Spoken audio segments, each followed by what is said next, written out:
Elaborasi pemahaman, nilai dan peran guru penggerak. CGP 1 Denpasar, 5D Meriandinata.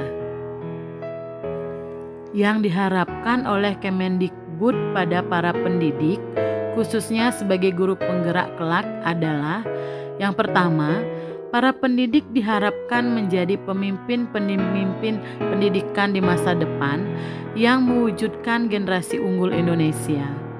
Yang kedua, menjadi agen transformasi bagi ekosistem pendidikan di Indonesia. Dan yang ketiga adalah mendorong tumbuh kembang siswa secara holistik, yakni mengembangkan seluruh potensi siswa secara harmonis yang meliputi potensi intelektual, emosional, fisik, sosial, estetika, dan spiritual agar memiliki profil pelajar Pancasila. Dampak positif bagi murid jika peran saya sebagai guru penggerak dilaksanakan dengan baik. Yang pertama, murid akan belajar menjadi pribadi yang mandiri, dapat menyelesaikan segala permasalahannya dengan tuntunan guru, dapat memunculkan motivasi intrinsik yang dimiliki.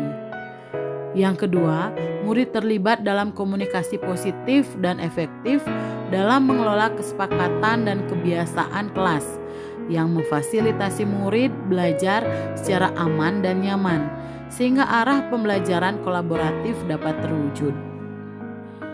Selanjutnya, murid akan menjadi inovatif sehingga hal-hal yang baru dalam dirinya dapat diimplementasikan dalam hidupnya dan belajar dari hal baru tersebut.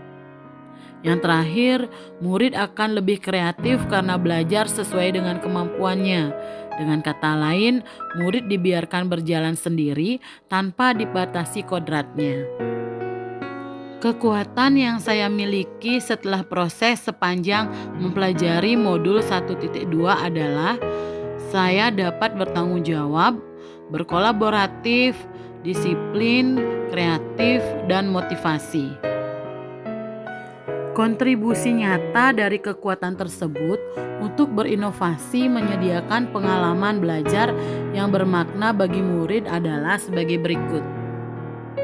Membantu saya mengenal karakteristik murid saya sehingga saya bisa memilih strategi pembelajaran yang tepat yang berpusat dan berpihak kepada murid sehingga menghadirkan rasa nyaman dan aman dalam pembelajaran. Membantu saya dalam berkomunikasi dengan komunitas sekolah, orang tua murid, dan murid itu sendiri dalam mengembangkan kognitif, afektif, dan psikomotor murid.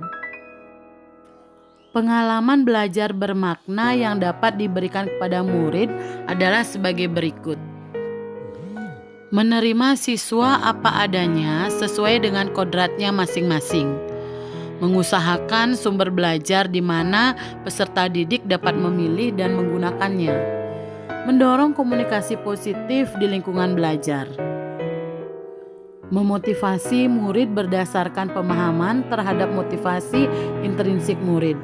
Dan mengembangkan kesepakatan dan kebiasaan positif di lingkungan belajar.